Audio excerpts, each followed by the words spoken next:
امام شافعی کے زمانے میں ایک خلیفہ نے اپنی بیوی کو عجیب طریقے سے طلاق دے دی اور یہ طلاق بعد ازاں فقہ کا بہت بڑا مسئلہ بن گئی۔ بادشاہ اپنی ملکہ کے ساتھ بیٹھا تھا کہ ہنسی مذاق میں اس نے ملکہ سے پوچھ لیا کہ تمہیں میری شکل کیسی لگتی ہے۔ ملکہ جو بادشاہ کی عزیز ترین بیگم تھی وہ مذاق کے موڈ میں بولی، مجھے آپ شکل سے جہنمی لگتے ہیں۔ یہ فقرہ سننے کے بعد بادشاہ کو غصہ آ گیا اور بولا، میں اگر جہنمی ہوں تو میں تمہیں 3 طلاقیں دیتا ہوں۔ ملکہ نے یہ سنا تو اس نے رونا پیٹنا شروع کر دیا۔ بادشاہ کو بھی کچھ دیر بعد اپنی غلطی کا احساس ہو گیا۔ اگلے دن بادشاہ سلامت نے ملک کے تمام علماء، مفتی صاحبان اور اماموں کو دربار میں بلا لیا اور ان سے پوچھا کہ کیا اس طریقے سے میری طلاق ہو چکی ہے؟ سب کا باری باری یہی کہنا تھا کہ ہاں، آپ کی پکی طلاق ہو چکی ہے اور شریعت کی روشنی میں ملکہ عالیہ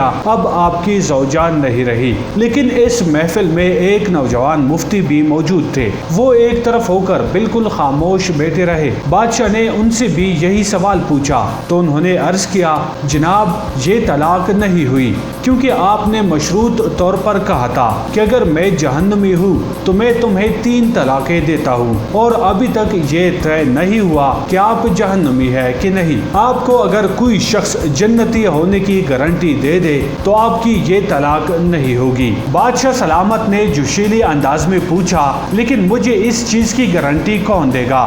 سب علماء کرام نے اس سوال کے جواب پر اپنے سر جھکا لیے کہ دنیا میں کون شخص جنتی ہے اور کون جہنمی، اس کی کوئی گارنٹی نہیں دے سکتا۔ اس نوجوان مفتی نے جب تمام علماء کرام کو خاموش دیکھا تو وہ بادشاہ سلامت سے مخاطب ہوا، بادشاہ سلامت، میں آپ کو یہ گارنٹی دے سکتا ہوں، لیکن اس کے لیے آپ سے ایک سوال پوچھوں گا۔ اگر آپ کا جواب ہاں ہوا تو میں آپ کو جنتی ہونے کا سرٹیفکیٹ دے دوں گا۔ بادشاہ سلامت نے کہا، ہاں پوچھو۔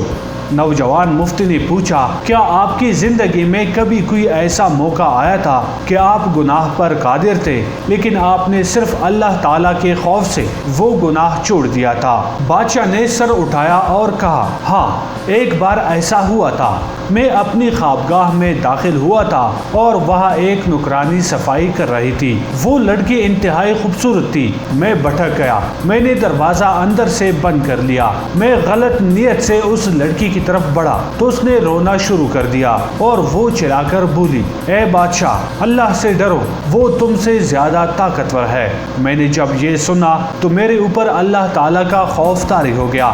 میں اگرچہ بادشاہ تھا، وہ لڑکی میرے کمرے میں تھی۔ میں نے دروازے کو اندر سے کنڈی لگائی ہوئی تھی اور اس وقت دنیا کی کوئی طاقت مجھے برائی سے نہیں روک سکتی تھی، لیکن میں نے صرف اللہ تعالیٰ کے خوف سے دروازہ کھول دیا اور اس لڑکی کو جانے کی اجازت دے دی۔ یہ سب سن کر وہ مفتی نوجوان مسکرایا اور اس نے قرآن پاک کی سورہ النازعات کی آیت نمبر 40 اور 41 کی تلاوت فرمائی، جس کا ترجمہ ہے کہ جو اپنے رب کے سامنے کھڑے ہونے سے ڈر گیا اور اس نے اپنے نفس کو خواہشات میں پڑنے سے بچا لیا تو ایسے شخص کا ٹھکانہ جنت ہوگی۔ اس کے بعد نوجوان نے بادشاہ سلامت سے کہا، میں آپ کو گارنٹی دیتا ہوں کہ آپ جنتی بھی ہے اور آپ کی طلاق بھی نہیں ہوئی۔ عزیز دوستو، مسلمان ہونے کے ناطے ہم ہر وقت جنت کے متلاشی ہوتے ہیں، لیکن آپ اس واقعے سے اندازہ لگائیے کہ جنت تو ہر وقت ہمارے سامنے موجود رہتی ہے۔